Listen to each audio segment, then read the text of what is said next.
नमस्कार मित्रों। आज सीधू ने सट में हमारे साथ चंडीगढ़ से हमारे मित्र अजय शुक्ला जी जुड़े हैं, जो कि देश के बहुत प्रतिष्ठित संपादक हैं और हमारे चैनल के भी मित्र हैं, दर्शकों के मित्र हैं।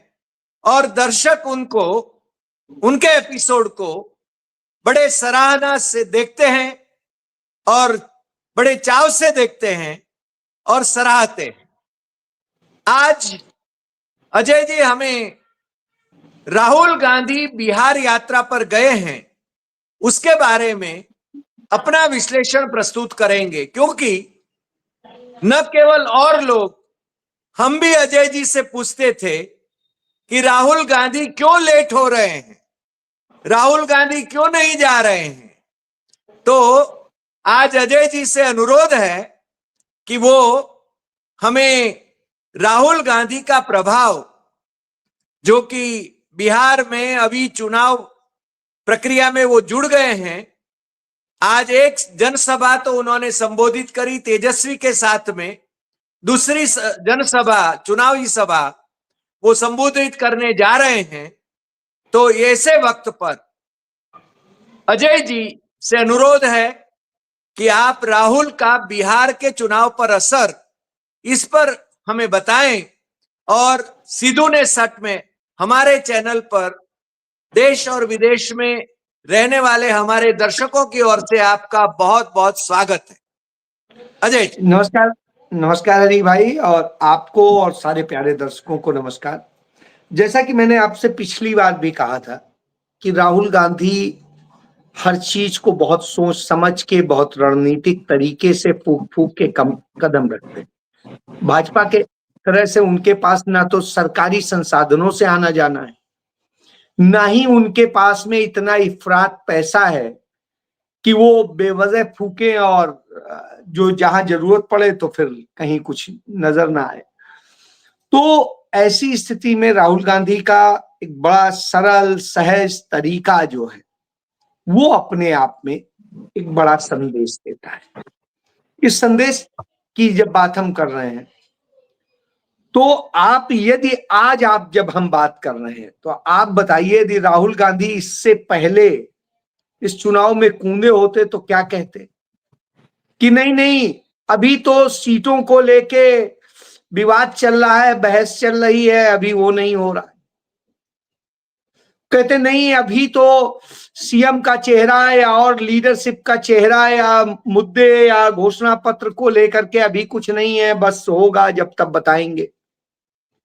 राहुल गांधी को तो तभी आना चाहिए जब वो हर बात का जवाब दे सके जी, और दूसरे को कटघरे में खड़ा कर सके। राहुल गांधी क्षेत्रीय नेता नहीं है, वो किसी राज्य भर के नेता नहीं, वो राष्ट्रीय और अंतरराष्ट्रीय स्तर के नेता हैं और भारत के नेता प्रतिपक्ष भी हैं।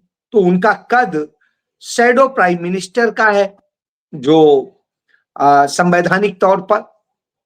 तो ऐसी स्थिति में शैडो प्राइम मिनिस्टर को अपने पद की गरिमा के मुताबिक ही करना चाहिए। वो नरेंद्र मोदी तो है नहीं। राहुल गांधी ने बता दिया नरेंद्र मोदी क्या है।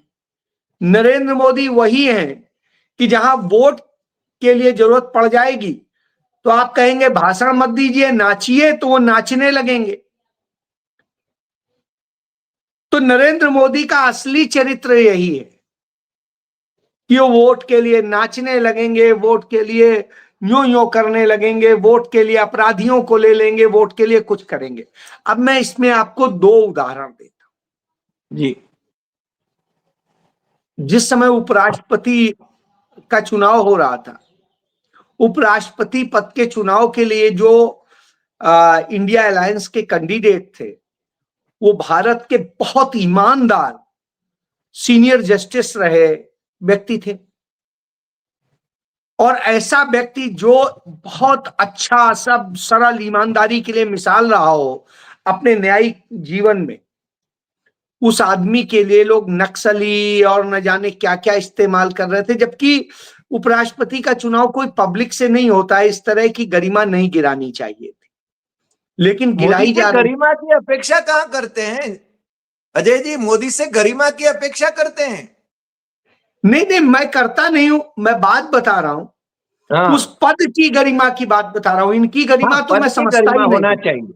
हाँ इनकी गरिमा तो मतलब मैंने तो खुद इन्हें जिस रूप में देखा है, तो मेरे मन में तो कभी भी इनके लिए कोई आदर और गरिमा का भाव आ भी नहीं सकता है। आपकी बहरहाल बाइक पर घूमे हैं। जी जी बिल्कुल। तो मैं वही बता रहा हूं कि ऐसी स्थिति में बोल रहे थे तो नक्सली नक्सली न जाने क्या क्या बता रहे।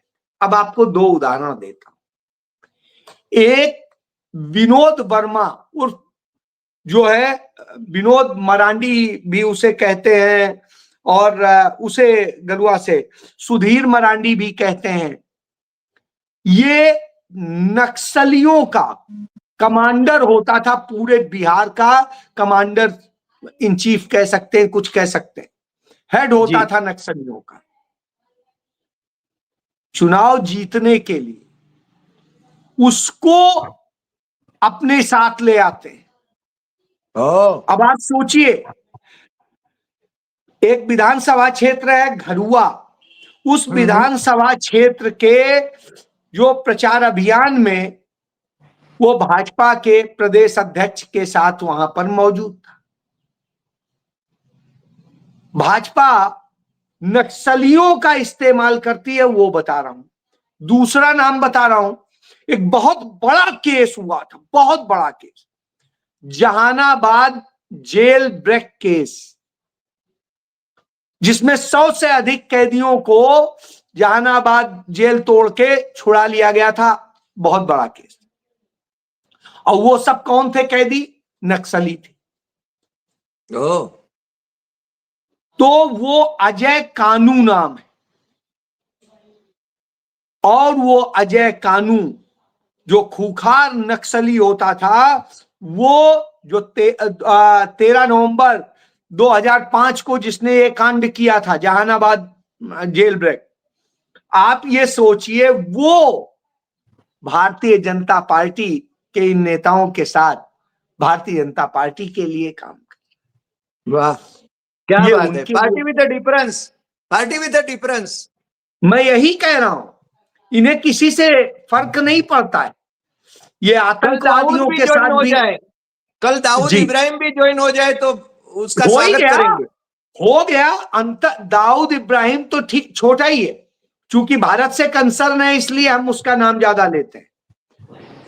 आप बताइए, अंतरराष्ट्रीय आतंकवादी घोषित अफगानिस्तान का वह कार्यवाहक विदेश मंत्री तालिबान का भारत बाइज्जत बुलाया जाता है, उसके साथ में उसको प्रोटोकॉल दिया जाता है, और वो प्रोटोकॉल दिया जाता है जब वो सहारनपुर जिले में जाता है, जिस जिले का डीएम भारत के मुख्य चुनाव आयुक्त के का दामाद है, मनीष बंसल।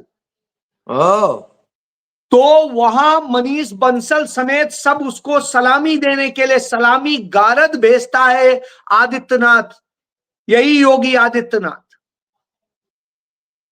आप बताइए, वो वैसे भी स्वागत कर सकते थे, सलामी गारद की वहां जरूरत नहीं थी, वो ऑफिशियल विजिट नहीं थी, बावजूद इसके उसको वहां जाने दिया गया, वहां पर उन्हें वो दिया गया सलामी गारद। खुद वहां के, मैं नाम नहीं ले रहा हूं क्योंकि मेरे मित्र भी हैं वहां के, बहुत सीनियर आईपीएस ऑफिसर हैं, वो कहते हैं मुझे शर्म आ रही थी कि मैं आईपीएस ऑफिसर हूं, इतना सीनियर रैंक पे हूं, लेकिन क्या कर सकता हूं, नौकरी है तो साहब सरकार का लिखित आदेश है तो सलामी देनी। तो उस आतंकी को जिसके लिए हम अलर्ट जारी करते थे, आज हम उसे सलामी देते घूम, तो ये नरेंद्र मोदी है। चलिए, आपको इसके पहले का सभी को याद है कि भारत के में जितनी आतंकी घटनाएं होती हैं, अजहर मसूद का उसमें नाम आता है, वही उसका सब मास्टरमाइंड है। वो मसूद अजहर को छोड़ने कौन गया था? किसकी सरकार में छोड़ा गया था? अटल बिहारी वाजपेयी की सरकार में। में। और यही अजीत डोभाल जो नरेंद्र मोदी का मुख्य सुरक्षा सलाहकार बना हुआ है, जिसका अफगानिस्तान और पाकिस्तान का कनेक्शन है, वो उसे छोड़ के आया था। जी। क्या नाम है, अटल बिहारी वाजपेयी सरकार के मंत्री जसवंत सिंह गए थे, काबुल में छोड़ के आए थे, उसी अफगानिस्तान में इन्हीं खूंखार आतंकियों को सौंप के आए थे। इसके पहले जब भाजपा के सहयोग से बनी सरकार थी, भाजपा के समर्थन की सरकार, जनता दल की सरकार, राजीव गांधी को हराने के बाद, तो उसने किस तरह से वो खूंखार आतंकी छोड़ के आए थे। तब नरेंद्र मोदी सरकार के जो राज्यपाल हैं बिहार में, आरिफ मोहम्मद खान और दूसरे नेता, ये गए थे, उसे छोड़ के आए थे, वो आतंकी, खूंखार आतंकी। तो 1990 से जितनी आतंकी घटनाएं हो रही हैं भारत के भीतर, वो करने वाले सारे आतंकियों को छोड़ने वाले तो भाजपा के ही लोग थे। अजय जी, एक बात मैं बीच में आपको रोक के बता देता हूं। यही आरिफ मोहम्मद खान मेरे अच्छे दोस्त हैं, उन्होंने खुद कहा था कि डॉक्टर फारूक अब्दुल्ला ने दोनों बार आतंकवादियों को छोड़ने से साफ इनकार किया था, मगर वीपी सिंह ने उनको डराया, धमकाया और उनकी सरकार को बर्खास्त करने की धमकी दी थी। इसलिए उन्होंने आतंकवादियों को छोड़ा और लिखित में विरोध दर्शाया। यही बात गृह मंत्री लालकृष्ण आडवाणी ने जब आदेश दिया था वाजपेयी के वक्त, तभी भी डॉक्टर अब्दुल्ला मुख्यमंत्री थे और वो आतंकवादियों को छोड़ना नहीं चाहते थे। बावजूद इसके उनको भी विवश होकर मौलाना मसूद अजहर सहित लोगों को छोड़ने का आदेश दिया गया था, और यही मौलाना मसूद अजहर ने जैसे मोहम्मद स्थापित किया। मैं यही तो कह रहा हूं। और अभी आप देखिए, लगातार आप देखिए, इसी बीच में छत्तीसगढ़ में, आंध्र प्रदेश में और जगहों पर लगातार कथित रूप से नक्सलियों का समर्पण हो रहा है। ये समर्पण ऐसे ही नहीं हो रहा है, ये समझौते के तहत हो रहा है कि आप लोग बिहार में जाके, बिहार और उस इलाके में हमारी मदद कराओगे। तो आप इससे समझ लीजिए, ये वही लोग हैं। तो 1990 से कश्मीर से लेके कन्याकुमारी तक जितने आतंकी घटनाएं हुई हैं, सब भाजपा सरकारों द्वारा छोड़े गए आतंकियों के संगठन ने ही की है। जितनी नक्सली घटनाएं हुई हैं, उन नक्सली में इनकी हिस्सेदारी रही है। जो इनका वनवासी कल्याण के नाम पे चलता है, वहां से कैसे ये सारी साजिशें रची गई हैं, मैंने खुद 2000 में बिहार झारखंड में देखा है। मेरे समय में जब मैं वहां था तो राज्य बटा नहीं था, बाद में मेरे सामने ही बटा था। तो छत्तीसगढ़ बना था, ये बने थे और सब बने थे। तो मुझे पता है कि क्या क्या खेल कैसे कैसे रचे गए थे। मगर ऐसे लोगों के सामने राहुल गांधी किस प्रकार से लोहा लेंगे? मैं यही तो कह रहा हूं। इसके बावजूद लोग सवाल राहुल गांधी से करते हैं। मैं यही कह रहा हूं। बहरहाल राहुल गांधी एक सच्ची राजनीति करते हैं और वो वहां पहुंचे। और जब पहुंचे तो जो लोग ये भ्रम फैला रहे थे कि अरे तेजस्वी का प्रण करके मैनिफेस्टो आया है, अखबारों ने भी लिखा है, राहुल गांधी को कोने में डाल दिया गया। साहब, कोने में नहीं डाल दिया गया। राहुल गांधी को आइडियल की तरह सबसे ऊपर रखा गया है। और राहुल, जितने आइडियल लगाए गए उनमें सबसे बड़ी तस्वीर राहुल गांधी की। बाकी लीडर तेजस्वी हैं, तो राहुल गांधी ने आज जब संबोधित किया तो उन्होंने कहा हमारे नेता तेजस्वी यादव, हमारे नेता तेजस्वी यादव। अब आप समझिए राहुल गांधी ये शब्द इस्तेमाल कर रहे हैं। राहुल गांधी ने वहां लंतरानी नहीं की, राहुल गांधी ने वही बात कही, और तेजस्वी यादव ने जो घोषणा पत्र जारी किया उसमें वही सारे विजन थे जो राहुल गांधी लगातार कहते करने की बात करते आ रहे हैं। वो आप देखिए 25 लाख तक का स्वास्थ्य बीमा गुजरात जो राजस्थान में सरकार थी, हाँ सरकार थी, उसमें था। 500 का गैस सिलेंडर कांग्रेस की सरकार ने ही किया था अपने राज्यों में, और कांग्रेस की सरकार ने चाहे बिजली की छूट हो, चाहे और दूसरी योजनाएं हो, कैश एमएसपी जी वो देने की हो, वो सब चीजें कांग्रेस ने ही की थी। और वही चीज उन घोषणा पत्रों में वहां के हिसाब से, बिहार के हिसाब से, यानी सारा विजन उसमें राहुल गांधी का है, वह स्पष्ट नजर आता है। तो पहली बात तो ये, और केमिस्ट्री कितनी अच्छी है यह भी दिखाई दिया कि वहां मुकेश साहनी भी थे और तेजस्वी यादव भी बोले, राहुल गांधी भी बोले। राहुल गांधी के साथ जब तेजस्वी बैठे थे तो दोनों टी शर्ट में थे, राहुल गांधी की तरह वो भी टी शर्ट पहनने लगे।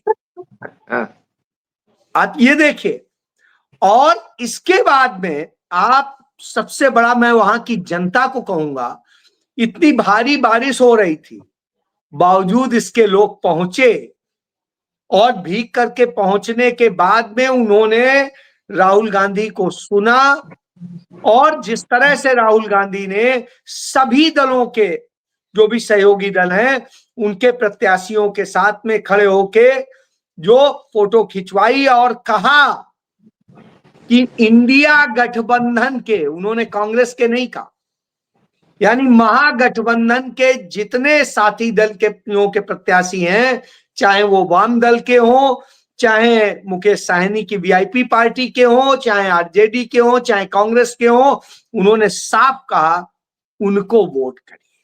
और ये रैली इसलिए भी और महत्वपूर्ण है, भाजपा का जो गढ़ माना जाता है वो मिथिला से ही शुरू होता है, और मुजफ्फरनगर हो, दरभंगा हो, ये सब मिथिला का क्षेत्र है जी। तो अब आप समझ लिए, ये यूपी से सटा हुआ है, तो यहां पर गोरखपुर का प्रभाव बहुत होता है, उधर का होता है।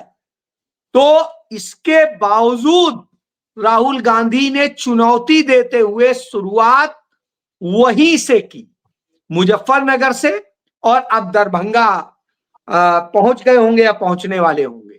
तो अब आप समझ लीजिए, इस तरह से करके, और तीनों ने एक साथ मंच में रह के यह भी संदेश दे दिया कि कहीं कोई समस्या नहीं है, और जब बैठे थे वो जैसे बातें कर रहे थे उससे समझ में आ रहा था कि कितनी बेहतर केमिस्ट्री।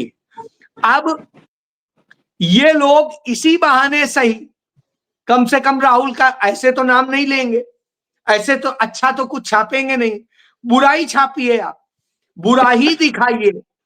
तो साहब ये भी एक रणनीति होती है चीजों को प्रचार के और उसमें पहुंचाने में, जिससे कम से कम ये तो लगा कि कितना राहुल गांधी का इंतजार है, कि राहुल गांधी नहीं आ।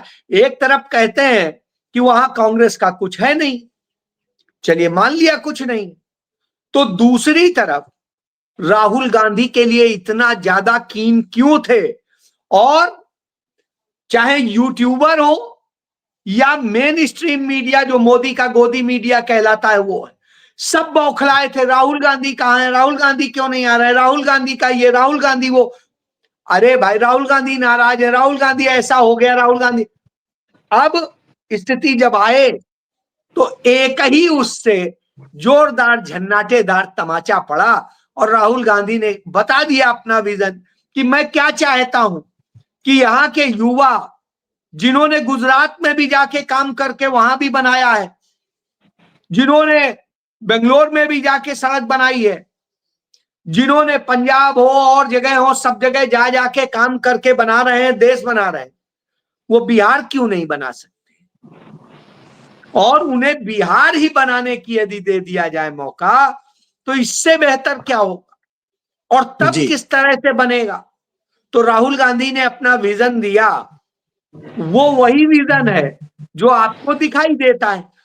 तो यानी राहुल गांधी अपने काम को कब कैसे क्या करना है बेहतरीन तरीके से समझते हैं, और उन्होंने वही जवाब दे दिया। इस दौरान राहुल गांधी ने, मैं बता दूं, अपने एक्सपर्ट्स के जरिए वहां के एजेंट्स को ट्रेनिंग दिलाने का काम किया है कि कैसे वोट चोरी से बचा जाए, कैसे उसके लिए किया जाए।